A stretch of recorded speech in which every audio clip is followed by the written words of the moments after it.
Home sampling की ये सहूलत पाकिस्तान के 30 से जायद शहरों में मौजूद है। मज़ीद मालूमात और रहनुमाई के लिए 03-111-456-789।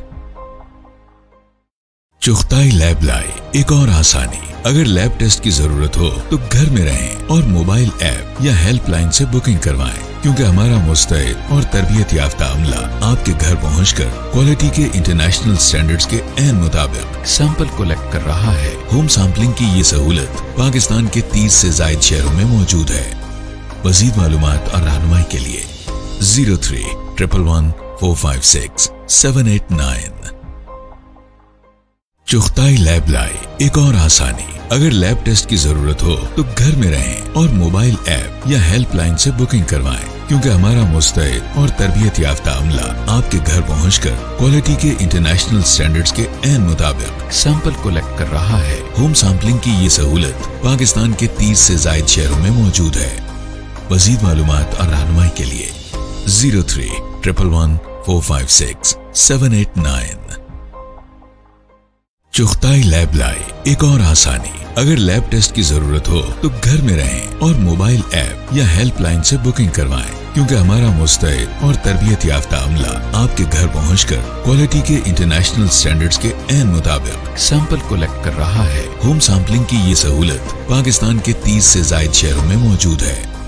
मज़ीद मालूमात और रहनुमाई के लिए 03-111-456-789। चुगताई लैब लाए एक और आसानी। अगर लैब टेस्ट की जरूरत हो तो घर में रहें और मोबाइल ऐप या हेल्पलाइन से बुकिंग करवाएं, क्योंकि हमारा मुस्तैद और तरबियत याफ्ता अमला आपके घर पहुंचकर क्वालिटी के इंटरनेशनल स्टैंडर्ड्स के ऐन मुताबिक सैंपल कलेक्ट कर रहा है। होम सैंपलिंग की ये सहूलत पाकिस्तान के 30 से जायद शहरों में मौजूद है। मज़ीद मालूमात और रहनुमाई के लिए 03-111-456-789।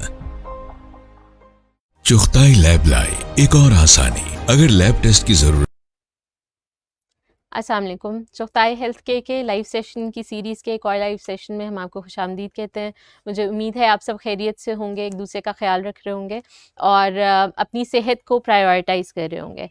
जैसा कि आप लोग जानते हैं कि सेहत जो है वो बहुत ज़रूरी है और हम गाहे बगाहे आपको अलग अलग सेहत की चीज़ों के बारे में बताते रहते हैं कि किन चीज़ों से आपकी सेहत बेहतर हो सकती है, किन चीज़ों को अगर आप कम कर दें तो आप ज़्यादा बेहतर ज़िंदगी गुजार सकते हैं।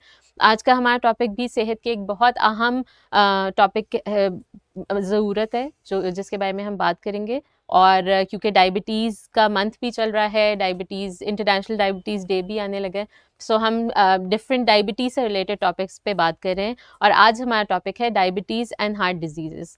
किस तरह से वो लोग जिनमें डायबिटीज़ होती है उनमें हार्ट डिजीज़ेस का चांस बढ़ जाता है। अगर मैं एक दो स्टैटिस्टिक्स शेयर करूं तो पाकिस्तान में डायबिटीज़ की प्रेवलेंस अकॉर्डिंग टू 2019 सर्वे 17.1% है और कार्डियोवैस्कुलर डिजीज़ेस की जो प्रेवलेंस है वो 26.9% है। तो दोनों हायर एंड पे और वो बढ़ रही हैं कॉन्स्टेंटली। आप देखें तो आपके इर्द गिर्द भी ज़रूर लोग होंगे जो डायबिटीज़ या हार्ट डिजीज़ेस में मुब्तला होंगे। सो हम लोगों को जो है वो कौन सी ऐसी एहतियाती तदाबीर अपनानी चाहिए और किस तरह अपने लाइफस्टाइल को बेहतर करना चाहिए कि हम अपनी सेहत को बेहतर कर सकें, इन सब चीज़ों पे आज हम बात करेंगे। हमारे साथ मौजूद हैं doctor Ahmad Muqeet. Thank you so much sir for joining us. Doctor Ahmad Muqeet is assistant professor cardiology and consultant cardiologist at Chughtai medical centre. हम सर सेशन का आगाज़ करते हैं। सबसे पहले तो मैं आपसे ये पूछूंगी कि डायबिटीज़ क्या है और किस तरह से हमारी बॉडी को इम्पैक्ट करती है। जी, डायबिटीज़ जो है वो एक बीमारी है और इसके बारे में देखे जाएं तो ये सिर्फ एक सिस्टम को इन्वॉल्व नहीं करती। It is a multi system disease. अक्सर मैं अपने पेशेंट्स को जो है वो ये एग्जांपल देता होता हूँ कि ये सर के जो है वो बालों से लेके पाँव के नाखूनों तक हर ऑर्गन जो भी हमारी बॉडी का है उसको जो है वो डायबिटीज़ इन्वॉल्व करती है। और इन सारे ऑर्गन्स में से जो है वो हार्ट की जो है वो एक काफ़ी ज़्यादा इंपॉर्टेंस है कि हार्ट जो है वो ऐसा ऑर्गन है जो जब तक काम कर रहा है तब तक जो है वो लाइफ है। जब तक जो है वो अगर कभी भी हार्ट जो है वो स्टॉप कर जाए तो वो लाइफ जो है वो एंड हो जाती है। तो डायबिटीज़ जैसे आपने बात की कि हम जो है वो इस पूरे मंथ में डायबिटीज़ के ऊपर मुख्तलिफ सेशंस और मुख्तलिफ ऑर्गन्स के बारे में जो है वो बात करेंगे। तो आज के टॉपिक में हम जो है वो डायबिटीज़ एंड हार्ट डिजीज़ यानी कि दिल की बीमारियों के बारे में जो है वो बात करेंगे। बिल्कुल ठीक है सर। सर अगर हम कोरिलेशन देखें डायबिटीज़ और हार्ट डिजीज़ेज़ का, तो क्या वाक़ई में कोरिलेशन है? सबसे जी, पहले तो ये डेफ़िनेटली, पूछूँगी। डेफ़िनेटली बिल्कुल जो है वो डेफ़िनेट कोरिलेशन है। हम जो है वो इसको बुक्स में भी पढ़ते हैं। सिर्फ़ स्टैटिस्टिक्स की बात की जाए तो आप यूँ समझें कि तकरीबन डबल रिस्क हो जाता है। अगर किसी पेशेंट को डायबिटीज़ है, किसी को शुगर है, तो उसको जो है वो दिल की बीमारी होने का ऑलमोस्ट डबल रिस्क हो जाता है। कुछ स्टडीज़ जो हैं वो ये भी शो करती हैं कि ये कंसिडर करते हैं कि जो डायबिटिक यानी कि जिनको शुगर की बीमारी है, उनको ऐसे ही कंसिडर किया जाए जैसे उनको दिल की बीमारी भी ऑलरेडी मौजूद है। तो डायबिटीज़ का डायरेक्टली कोरिलेशन जो है वो है हमारी हार्ट डिजीज़ के साथ। इसके अलावा आप देखिए तो हार्ट डिजीज़ के लिए कि ये बाकी जो रिस्क फैक्टर्स हैं, मसलन जो कोलेस्ट्रॉल लेवल का जो है वो ज़्यादा होना, इसके अलावा ब्लड प्रेशर का जो है वो ज़्यादा होना, किडनी डिजीज़ का जो है होना, वो भी हार्ट के लिए एक जो है वो रिस्क फैक्टर है। तो ये जो रिस्क फैक्टर्स हमारे अदर रिस्क फैक्टर्स हैं शुगर के अलावा डायबिटीज़ इटसेल्फ जो है वो इन इन डिजीज़ को भी जो है वो प्रोन करती है। मसलन कई हम अगर कोलेस्ट्रॉल लेवल जो है चेक करते हैं तो डायबिटिक्स में जो है वो शुगर के मरीज़ों में कोलेस्ट्रॉल लेवल या ट्राइग्लिसराइड लेवल जो है वो as compare to general population जो है वो ज़्यादा होता है। इसी तरीके से ज़्यादा टेंडेंसी होती है कि जी डायबिटीज़ यानी कि शुगर के मरीज़ जो हैं उनको साथ ब्लड प्रेशर की बीमारी भी हो। इसी तरीके से जैसे हमने बात की कि डायबिटीज़ जो है शुगर जो है वो जिस्म के हर ऑर्गन को इन्वॉल्व कर रही है। इसी तरीके से किडनीज़ यानी कि गुर्दों को इन्वॉल्व कर सकती है और उसकी वजह से भी जो है वो हार्ट के ऊपर जो है वो इफ़ेक्ट जो है वो आ सकते हैं। तो हाँ, मैं ये कहूँगा डायबिटीज़ जो है वो सबसे बड़ा मेजर रिस्क फैक्टर जो है वो है हमारा for these heart heart disease. बिल्कुल ठीक है। और सर ये बात जैसे हमने की कि कोरिलेशन है डायबिटीज़ और हार्ट डिज़ीज़ में, तो लोग समझते हैं कि अच्छा अब हर डायबिटीज़ वाले बंदे को हार्ट डिज़ीज़ हो जानी है। तो इज़ इट नेसेसरी कि जिसको डायबिटीज़ है उसे हार्ट डिज़ीज़ भी ज़रूरी होगी? जी देखें, सबसे इम्पोर्टेंट चीज़ जो डायबिटीज़ की मैनेजमेंट में आएगी वो यही आएगी कि हम उसकी जो है वो कॉम्प्लिकेशंस जो उसने जो है वो टारगेट ऑर्गन्स को डैमेज करना है उसको जो है वो हम प्रिवेंट करें कि ऐसा काम जो है वो हो ही ना कि किसी पेशेंट को खुदा न खास्ता कोई किडनीज़ की डिजीज़ जो है वो हो, किसी पेशेंट को जो है वो जो है वो हमारी हार्ट की डिजीज़ हो, किसी को आइज़ की डिजीज़ हो और बाकी जो है वो मल्टी सिस्टम यानी कि किसी को ब्रेन की जो है वो डिजीज़ डायबिटीज़ की वजह से हो रहा हो। तो एक्चुअल थिंग जो है वो मैनेजमेंट ऑफ डायबिटीज़ में वो है ही ये कि हम कैसे जो है वो इन अपनी जो मल्टी सिस्टम इन्वॉल्वमेंट है उससे जो है वो बच सकते हैं। उसमें जो है वो देखें तो सबसे इम्पोर्टेंट चीज़ जो आएगी वो आएगी कि अपना ग्लूकोज लेवल, अपना जो शुगर लेवल है वो कंट्रोल में रखें। तो कंट्रोल में रखना जो है वो सबसे ज़्यादा ज़रूरी है ताकि जो है वो हम अपनी multiple disease including heart disease से जो है वो बच सकें। बिल्कुल ठीक है। और अगर हम हार्ट डिज़ीज़ेज़ की बात करें जो ज़्यादा कॉमन होती हैं डायबिटीज़ पेशेंट्स में, तो वो कौन-कौन सी हैं?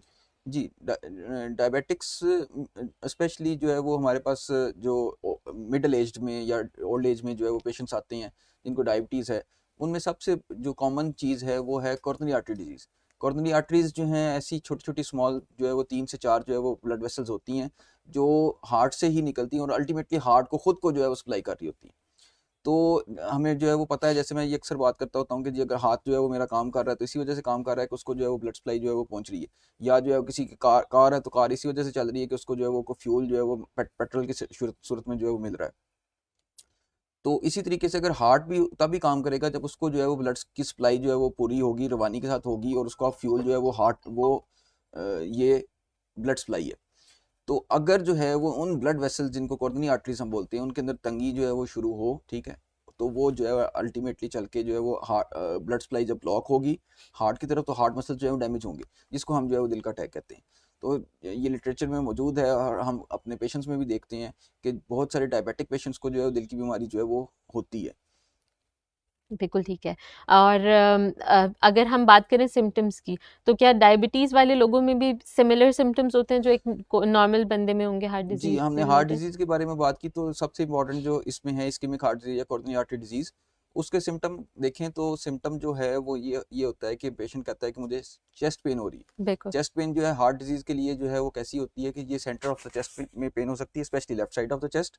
यही पेन जो है ये लेफ्ट साइड पे लेफ्ट आर्म में जो है रेडिएट कर सकती है, यानी कि यही पेन ऐसे लगता है जैसे यही पेन बाजू में भी जो है ये जा रही है। तो ये जो है ये टिपिकल जो है वो कार्डिक जो है वो पेन की डिस्क्रिप्शन है। यही पेन कई दफ़ा जो है वो पेशेंट कहता है कि जॉज़ की तरफ जो है वो जा सकती है। दूसरा ये कि ये पेन जो है ये एक्सर्शन के ऊपर यानी कि एक्सर्शनल सिम्पटम, यानी कि पेशेंट अगर कहता है मैं चलता हूँ, सीढ़ियाँ चढ़ता हूँ, काम करता हूँ, जॉगिंग पे जाता हूँ, तब जो है वो पेन जो है वो होती है और रेस्ट करने से जो है ये पेन जो है रिलीव हो जाती है, जो ज़ुबान के नीचे कोई गोली रखी जाए। अच्छा, अब डायबिटिक्स की बात करें स्पेसिफिकली, तो डायबिटिक पेशेंट्स में जो जैसे हमने बात की कि हर ऑर्गन को इन्वॉल्व कर रहा है। डायबिटीज़ की बीमारी जब जो हमारे नर्वस सिस्टम को इन्वॉल्व करती है, उसमें फिर कई दफ़ा जो है वो टिपिकल ये जो पेन मैंने चेस्ट की पेन बताई, इस किस्म की पेन जो है वो नहीं हो सकती। इसी तरह आप जो है वो अक्सर देखते होंगे कि डायबिटिक यानी कि शुगर के पेशेंट को जो है पाँव पे कोई चोट लगी और उसको पता ही नहीं कि जी मुझे चोट लगी है, खुद से लगी। एक्चुअली दैट उसकी वजह ये है कि उनको पेन की फीलिंग जो है वो नहीं होती। तो ये जो टिपिकल हमने कार्डिक पेन की बात की, डायबिटिक जो पेशेंट हैं उनमें इस किस्म की जो है वो टिपिकल पेन जो है वो नहीं होती। कई दफ़ा सिर्फ जो है वो चुभन हल्की सी हो सकती है, कई दफ़ा सिर्फ जो है वो पसीने सिर्फ ऐसे शुगर के पेशेंट को आ सकते हैं, कई दफ़ा सिर्फ मैदे में दर्द हो सकती है, कई दफ़ा सिर्फ दांत में दर्द हो सकती है, कई दफ़ा जो है सिर्फ बाजू में दर्द हो सकती है, और कई दफ़ा जो है वो बिल्कुल जो है वो इतनी दर्द नहीं हो सकती। और फिर जब हार्ट की प्रॉब्लम की वजह से जो कॉम्प्लिकेशन होती हैं तब उसके जो है वो सिम्टम्स आ सकते हैं। तो मैं ये कहूँगा कि डायबिटिक पेशेंट जो है उसको एक्स्ट्रा विजिलेंट रहना चाहिए अपने जो है इस किस्म के जो है सिम्टम्स के साथ। अगर इस किस्म के जो है वो चाहे जो है वो टिपिकल जैसे मैंने बुकिश पिक्चर्स बताई कि सिम्टम हो, उस तरह के ना भी हों, तब भी जो है वो अपने मौलिज से, करीबी मौलिज से जो है वो रुजू करना चाहिए और फर्दर उसमें टेस्टिंग होनी चाहिए। ठीक है। और अभी अभी जैसे हमने सिम्पटम्स की बात की, तो मैं जब इस टॉपिक पे रिसर्च कर रही थी तो मैंने ये भी पढ़ा कि साइलेंट हार्ट डिजीजेस भी डायबिटीज़ के पेशेंट्स में ज़्यादा होती हैं। जी, तो वो एग्जैक्टली क्यों एग्जैक्टली होती हैं, उसका क्या रीज़न एग्जैक्टली होता है? देखिए, यही हमने जो है वो अभी डिस्कस किया कि इसको आप जो है वो साइलेंट मायोकार्डियल इंफार्क्शन बोल सकते हैं। जो लिटरेचर जो है वो टर्मिनोलॉजी यूज होती है सही। कि साइलेंट मायोकार्डियल इंफार्क्शन, कि जी साइलेंटली चुप चुप चुप ही जो है वो दिल का अटैक हुआ और पेशेंट को जो है वो फीलिंग ही नहीं आई, पेशेंट को पता ही नहीं चला। जी। तो अक्सर पेशेंट हमारे पास भी ऐसे आते हैं कि जी एटिपिकल से सिम्टम हुए, कोई कहता है कि जी मुझे सिर्फ वॉमिटिंग सी हुई, मैदे में दर्द हुई, उस तरह की जो है वो दर्द नहीं हुई, स्पेशली डायबिटिक पेशेंट में। तो फिर ऐसे पेशेंट जो हैं वो फिर जब हमारे पास लेट आते हैं, मसलन ये कि जी समझते रहे कि पता नहीं कोई मैदे की दर्द है, कोई ये जो है वो नुस्खा कर लें कि ये वो टोटका कर लें, फक्की खा लें और ये कर लें और वो कर लें, तो अल्टीमेटली फिर जो है वो पेशेंट इस तरीके से लेट प्रेजेंट करते हैं। और फिर ज़ाहिर बात है कि हार्ट मसल्स जो हैं वो फिर जितने डैमेज हो जाएं, उसको फिर जो है वो कई दफ़ा जो है हम उसको डैमेज मसल्स को भी जो है रिवाइव कर सकते हैं, लेकिन कई दफ़ा जो है वो जब इरिवर्सिबली डैमेज लेट प्रेजेंटेशन की वजह से हो तो वो फिर इरिवर्सिबल डैमेज जो है वो हो सकता है। बिल्कुल ठीक है। और हम रिस्क फैक्टर्स की बात करें तो स्पेसिफिकली डायबिटीज़ वाले जो ग्रुप है उसमें क्या हाई रिस्क फैक्टर्स हैं हार्ट डिजीज़ेस के लिए? जी, वही जैसे हमने बात की कि डायबिटिक पेशेंट्स ऑलरेडी जो है वो हार्ट डिजीज के लिए जो है वो बहुत बड़ा रिस्क फैक्टर है, हुँ, कि वो उनके ऊपर वो रिस्क होना है कि ये बिल्कुल, डिजीज जो है वो हो सकती है। बिल्कुल। अच्छा, अब मजे की बात ये कि ऐसे नहीं है कि जी मसलन किसी को डायबिटीज है तो उसको उसके अंदर कोई और रिस्क फैक्टर नहीं हो सकता है कि उसकी जो है वो फैमिली हिस्ट्री हो, कि उसकी जो है वो वालिद वालदा को, बहन भाइयों में से किसी को जो है वो दिल की शिकायत हो। ठीक है, जो हमारी फैमिली हिस्ट्री है उसके बारे में हम बहुत ज़्यादा कुछ नहीं कर सकते, लेकिन जब ये एक्चुअली रिस्क फैक्टर्स सारे कंबाइंड होते हैं एक किसी पेशेंट में, मसलन किसी पेशेंट, मैं अक्सर देखता हूँ पेशेंट को डायबिटीज़ भी है, ठीक है, डायबिटीज़ अच्छा कंट्रोल कैसा है, डॉक्टर साहब कंट्रोल तो कोई नहीं है। ठीक है, कंट्रोल क्यों नहीं है, ठीक है, क्योंकि जो है वो अपनी जो जैसे नॉलेज आपको जो है वो बताता है, आगे हम चल के जो उसके ऊपर भी बात करते हैं कि डायबिटीज़ को कंट्रोल कैसे करना है। तो जो ये हैं चीज़ें, ठीक है, हम वो अपने जो है वो कंट्रोल में अपनी डायबिटीज़ जो है वो नहीं रखते। ठीक है, तो इसी तरीके से जो मल्टीपल रिस्क फैक्टर हैं कि ब्लड प्रेशर है, डॉक्टर साहब थोड़ा सा ब्लड प्रेशर है, कभी कभी हो जाता है, कभी कभी जो है वो दवाई खा लेते हैं, कभी कभी जो है वो नहीं खाते। ठीक है, तो जब ये multiple risk factors, cholesterol level जो है वो बड़ा हुआ है, कोलेस्ट्रॉल लेवल जो है वो कंट्रोल नहीं रखते, उसकी मेडिसिन अगर जो है वो ज़रूरत है तो वो नहीं ले रहे। ठीक है, इसी तरीके से कई पेशेंट हैं जो स्मोकिंग कर रहे हैं, स्मोकिंग जो है वो नहीं तर्क करते। तो जब ये मल्टीपल रिस्क फैक्टर्स एक ही पेशेंट में कंबाइन जो है वो हो जाते हैं, तो फिर जो रिस्क है हमारा वो ऑलरेडी जो है वो ट्रिपल का जो है वो इतनी मल्टीपल टाइम्स जो है वो इंक्रीज हो जाता है। तो फिर जो है वो इस तरह दिल की बीमारी जो है वो हो सकती है। तो और हमने जैसे बात की कि जी डायबिटिक पेशेंट्स में जो है ये कोलेस्ट्रॉल लेवल जो है वो भी ज़्यादा जो है वो अक्सर जो है देखा गया है कि उनके में ज़्यादा पाया जाता है।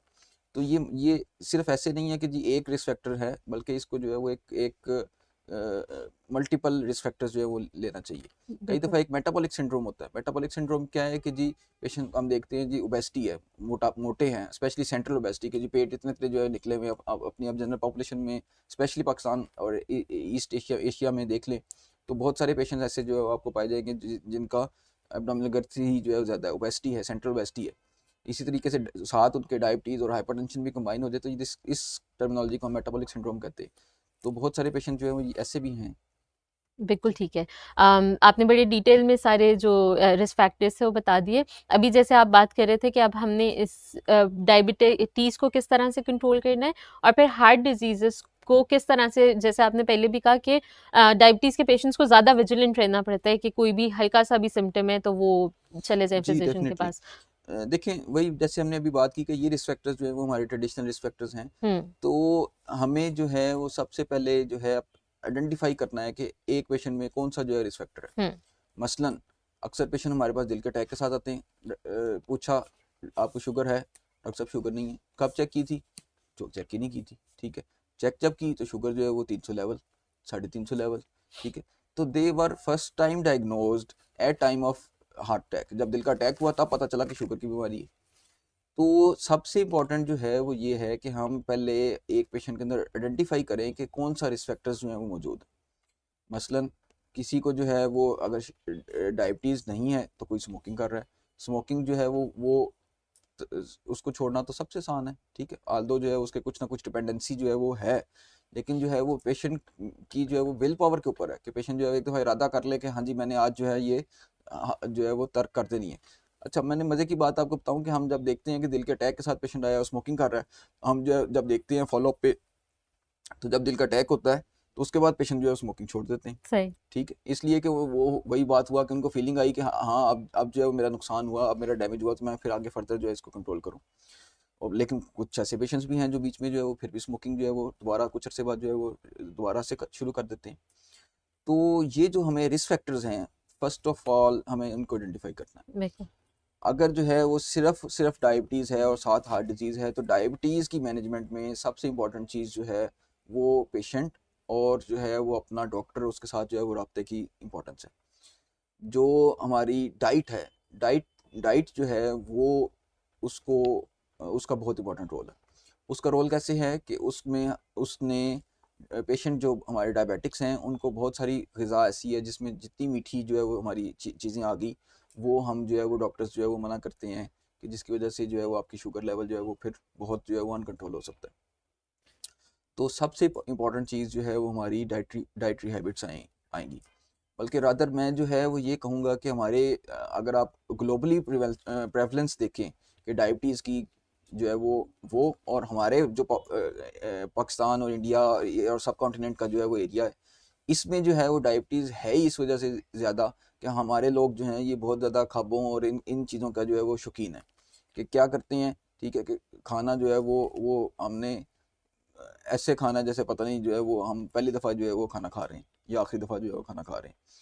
तो ये हमारे डाइटरी हैबिट्स जो हैं, स्पेशली ये जो रिफाइंड्स हमारी शुगर्स हैं, हमारी शुगर की क्वांटिटीज़ देखें कि जी हम जो है वो अगर ये बेवरेजेस, ये शुगरी ड्रिंक्स जो हैं ये भी पी रहे हैं तो वो भी फुल ऑफ शुगर हैं।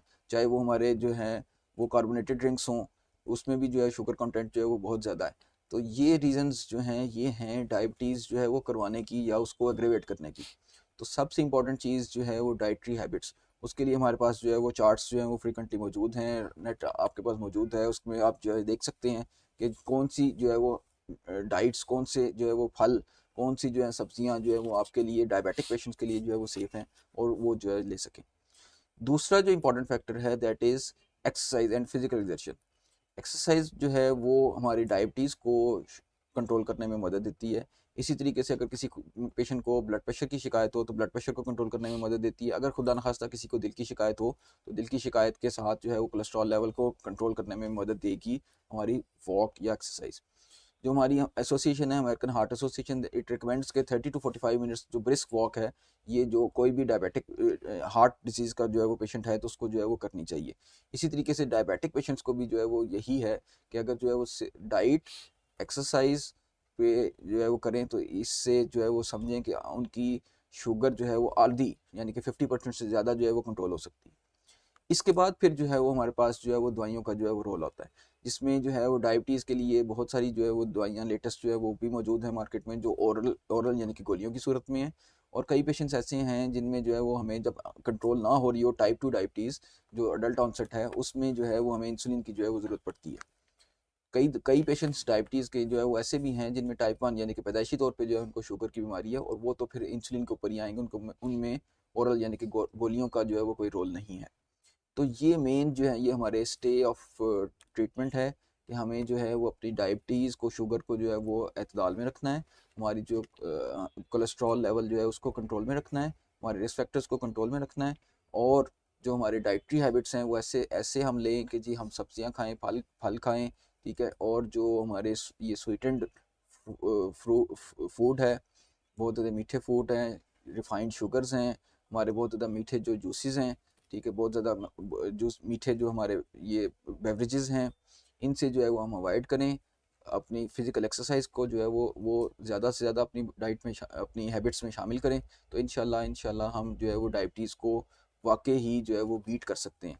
हमारा ये चुगताई के अंदर जो है वो ये पूरा नवंबर का मंथ जो है वो डायबिटीज़ के लिए जो है वो वक्फ किया गया है, और इसको हमने जो है वो मोटो ये दिया है कि डाया बीट BEAT बीट, यानी कि हम जो है वो want to beat this disease of diabetes. बिल्कुल ठीक है। सर जैसे आपने बताया अभी कि किस तरह से हम कंट्रोल कर सकते हैं, और हमारा मोटो ये है कि डायबिटीज़ को हमने बीट करना है और हमने अच्छी तरह से उसे मैनेज करना है, और अगर नहीं हुई है तो फिर प्रिवेंशन की तरफ जाना है। सो हम अगर बात करें ऐसे डायबिटीज़ वाले लोगों की जिनको अभी हार्ट डिजीज़ नहीं हुई हैं, और रेगुलर चेकअप्स उनको करवाने, एक तो रेगुलर चेकअप्स कितने इंटरवल पे कराएं, एंड सेकेंडली जो स्क्रीनिंग टेस्ट हैं वो कौन कौन से इंपॉर्टेंट है हार्ट डिजीज़ से बचने के लिए? जी बिल्कुल, जो हमारा डायबिटिक पेशेंट है, यंग पेशेंट है, उसको कोई हार्ट डिजीज़ नहीं है, लेकिन हमने जो एक बीच में बात अभी की कि हमारा aim of management in diabetes जो है वो एक ये भी है कि हम टारगेट ऑर्गन यानी कि जो है वो कोई हमारे बाकी ऑर्गन सिस्टम जो है उनको डैमेज ना होने दें। मसलन बिल्कुल। ये कि किडनीज़ जो है वो हमारी सेव रहें, किडनीज़ के ऊपर कोई इफेक्ट ना हो, आइज़ के ऊपर जो है वो कोई इफेक्ट ना हो, हार्ट के ऊपर इसी तरीके से इंपॉर्टेंट जो है वो इफेक्ट ना हो। तो जो भी जो है वो हमारा पेशेंट अगर जो है वो अपने रिस्क फैक्टर्स को कंट्रोल में रखेगा, अपनी डायबिटीज़ को जो है वो कंट्रोल में रखेगा, तो इंशाल्लाह जो है वो उनको हार्ट डिजीज़ जो है वो नहीं होनी चाहिए। इसमें फिर जो है वो इम्पॉर्टेंट चीज़ जो है वो आ जाती है कि हम स्क्रीन करें कि किस पेशेंट को जो है वो इस तरीके की हमें स्क्रीन करने की ज़रूरत है कि हम जो है वो करें। उसके लिए जो है वो बेसिक टेस्ट जो है वो कि एक ECG जो बेसलाइन 12 लीड जो है वो ECG हर जगह जो है फ्रीक्वेंटली अवेलेबल है, वो जो है वो हो सकती है। इसके अलावा जो है वो हमारे पास एक टेस्ट होता है एक्सरसाइज टॉलरेंस टेस्ट। उसमें क्या है कि हम ट्रेडमिल जो है वो जैसे मशीन होती है उसके ऊपर जो है वो भगाते हैं, और साथ साथ जो है वो ECG रिकॉर्ड हो रही होती है, तो उसमें जो है वो हमें अगर कुछ ECG चेंजेस जो हैं वो अर्ली आ रही हों तो हमें जो है वो पता लग सकती हैं, यानी कि this is a stress test, कि हम जो है वो जब पेशेंट भागता है तो उसकी दिल की धड़कन जो है वो बढ़ के जो है वो हम फिर साथ साथ ECG रिकॉर्ड कर रहे होते हैं। तो this is called exercise tolerance test. Exercise tolerance test जो है ये डायबिटिक पेशेंट्स का जो है वो हमारा मेरा ख्याल है कि उसकी स्क्रीनिंग में जो है ये एक लाजमी जो है वो जुज़ है। बिल्कुल ठीक है। सो ये 2-3 टेस्ट जो आपने बताए ये इम्पोर्टेंट है। इसके अलावा सर जो चीज़ें जैसे आपने की कोलेस्ट्रॉल या फिर और इस तरह की चीज़ें ट्राइग्लिसराइड्स वगैरह जी, हैं, जी। देखें, इनको कोलेस्ट्रॉल जो लेवल है वो और ट्राइग्लिसराइड जो है वो एक ही जो है वो पैनल में जो है वो चेक किए जाते हैं, ठीक जिसको है, हम फास्टिंग लिपिड प्रोफाइल कहते हैं। बिल्कुल वो सही है। 12 टू 14 आवर्स की फास्टिंग के बाद जो है वो पेशेंट जो है वो सिंपल ब्लड टेस्ट है वो अपना कोलेस्ट्रॉल लेवल जो है वो चेक कर सकता है। इसके अलावा जो है वो ये कि कई पेशेंट्स हैं जिनमें साथ जो है वो डायबिटिक पेशेंट्स में हार्ट फेलियर यानी कि हार्ट के वीक हो जाने के जो है वो सिम्टम्स जो हैं वो पाए जाते हैं। बिल्कुल, ऐसे पेशेंट्स के लिए जो है वो एक टेस्ट होता है जिसको हम हार्ट का अल्ट्रासाउंड या एको जो है वो बोलते हैं। तो एको जो है ऐसे पेशेंट्स की जो है वो की जा सकती है ताकि हम देख लें कि हार्ट का फंक्शन, स्ट्रक्चर, उसके वेल्व्स, उसका कोई जो है डायस्टोलिक फंक्शन जो है वो कैसा है, वो ठीक है या नहीं। बिल्कुल ठीक है। और अगर हम अब आ जाते हैं ट्रीटमेंट ऑप्शंस पे कि अगर हार्ट की डिज़ीज़ हो गई है, तो उनकी ट्रीटमेंट ऑप्शंस क्या हैं? कि किस हद तक ट्रीटेबल हैं? और क्या हार्ट डिज़ीज़ेज़ जो हैं वो रिवर्सिबल भी होती हैं कि नहीं होती? जी, बिल्कुल, बड़ा अच्छा आपने किया। अब हम जो है वो फ्रीक्वेंटली एंजियोग्राफ़ीज़ जो है वो कर रहे हैं। एंजियोग्राफ़ी एक ऐसा टेस्ट है जिससे दिल की हम शरीयानों के अंदर जाके जो है उसका मुआयना कर रहे होते हैं। डायरेक्ट हमें नज़र आ रहा होता है कि जी शरीयान में जो है तंगी है या जो है वो नहीं है। कई दफ़ा जो है हार्ट अटैक के बाद हम शुगर के पेशेंट्स की जो है वो हम मुआयना करते हैं, तो हमें जो है वो पता लगता है कि हर जगह जो है उसकी ब्लड वेसल के अंदर जगह नैरोइंग है। इसके लिए हम टर्मिनोलॉजी यूज़ करते हैं डिफ्यूज़ डिजीज़, कि थ्रू आउट उसकी वेसल्स के अंदर जो है वो डिजीज़ है। अब जब जो है वो एक जगह सिर्फ जो है वो कहीं कहीं नैरोइंग हो, तो हम जो है उसको जो है वो स्टेंट डाल के जो है उसको खोल सकते हैं ताकि नैरोइंग जो है वो दूर हो जाए। लेकिन अनफॉर्चुनेटली डायबिटिक पेशेंट्स में कई दफ़ा जो है, स्पेशली अनकंट्रोल्ड डायबिटीज़ के पेशेंट्स में, हमें डिजीज़ जो है वो कोरोनरी में ऐसी मिलती है कि वो थ्रू आउट द वेसल्स जो है वो डिजीज़ है, और इवन कई दफ़ा थ्री वेसल्स, तीनों वेसल्स में जो है वो डिजीज़ है। कई दफ़ा जो है वो साथ हार्ट का फंक्शन जो है वो भी साथ जो है वो डैमेज हुआ होता है। तो हमारे पास ट्रीटमेंट ऑप्शंस जो हैं वो हार्ट डिजीज़ के लिए, स्पेशली डायबिटिक पेशेंट्स में, वो तीन ही हैं कि एक जो है वो ये कि हार्ट के हवाले से जो है वो मेडिसिन्स, दवाई तो जो है अगर खुदा न खास्ता किसी को भी हार्ट डिजीज़ हो जाए तो वो फिर उसकी लाइफ लॉन्ग जो है वो मेडिसिन जो है जारी रहती है। इसके अलावा दूसरी ऑप्शन जो है वो एंजियोप्लास्टी यानी कि स्टेंट जो है वो कई दफ़ा जो है वो डायबिटिक पेशेंट्स में हमें मल्टीपल स्टेंट्स यानी कि 2 3 4 इतने स्टेंट्स की जो है वो ज़रूरत पड़ सकती है, और obviously that treatment is expensive. फिर तीसरी ऑप्शन जो है वो हमारे पास जो है वो स्पेशली डायबिटिक विद जो है वो जिनमें जो है हार्ट के मसल्स भी डैमेज हों, उसमें बाईपास सर्जरी की जो है वो ऑप्शन आ जाती है। उसमें जो है क्या क्या करते हैं कि उसमें जो है पूरे के पूरी जो है चेस्ट ओपन होती है, ओपन हार्ट जो है वो ओपन हार्ट को ओपन करके उसमें फिर जो है वो बीटिंग हार्ट सर्जरी जो है वो हो सकती है। उसमें फिर जो है वो ग्राफ्ट जो है वो नई वेसल्स जो है वो सर्जन जो है वो इम्प्लांट कर देता है। तो ये मेन जो हमारे पास कोरोनरी आर्टरी डिजीज़ की यानी कि जो है दिल के अटैक के बाद जो है वो तो हो, तो उसमें ये तीन हमारे पास जो है वो ऑप्शंस हैं। इस वजह से अच्छा, अब ये तीनों ऑप्शंस जो हैं ये या एक्सपेंसिव हैं, या जो है वो कई दफ़ा जो है वो पेशेंट को फ्रीक्वेंटली हर जगह जो है वो यानी कि अगर कोई पेशेंट जो है वो फार फ्लंग एरियाज़ में जो है वो किसी गांव में बैठा हुआ है तो उसको ये इस किस्म की जो एक्सपेंसिव और ये मोडेलिटीज़ हैं, ये कई दफ़ा जो है वो अवेलेबल नहीं होती। इसी वजह से जो है वो मैं अपने पेशेंट्स को जो है वो ये कहता हूँ कि हार्ट डिजीज़ से बचना, हार्ट डिजीज़ से को प्रिवेंट करना, ये जो है ये उससे ज़्यादा ज़रूरी है कि हम जो है ये कहें कि फिर अच्छा हार्ट डिजीज़ हो गई तो हम जो है वो अब जो है इसके ऊपर जो है वो काम कर लें, ये इन कामों की तरफ कर लें। तो हार्ट डिजीज़ से बचना जो है वो आसान है कि आपने अगर किसी को डायबिटीज़ है तो अपनी डायबिटीज़ को जो है कंट्रोल में रखें, अपना जो है वो वॉक करें, एक्सरसाइज करें, और साथ जो है वो अपनी डाइटरी हैबिट्स का जो है ख्याल रखें। बिल्कुल ठीक है। नेक्स्ट क्वेश्चन मेरा यही था कि क्या लाइफस्टाइल चेंजेस हम लोगों को अपनानी चाहिए डायबिटीज़ और हार्ट डिजीज़ से बचने के लिए, बट वो आपने बता ही दिया। Any other thing that you want to add in this question? बस मेरा ये ख्याल है कि अच्छा, मैं आपको बड़ी मज़े की बात बताऊं कि कई दफ़ा हमारे पास डायबिटिक पेशेंट्स जो हैं वो ऐसे आते हैं जिनकी डायबिटीज़ बड़ी अनकंट्रोल्ड है। मसलन ये कि जी एक टेस्ट होता है जो हमें 3 मंथ्स की शुगर का जो है वो बताता है, दैट इज़ कॉल्ड HbA1c। कई दफ़ा पेशेंट्स का HbA1c करवाते हैं तो वो किसी का 10 है, किसी का 8 है, किसी का 9 है, किसी का 12 है। तो जब ज़ाहिर बात है शुगर इतनी अनकंट्रोल्ड जो है वो होगी तो वो तो प्रॉब्लम्स करेगी, ठीक है। तो मैसेज जो है वो मेरा अपने पेशेंट्स, अपने सुनने वालों के लिए यही होगा कि डायबिटीज़ को हमें कंट्रोल करना है।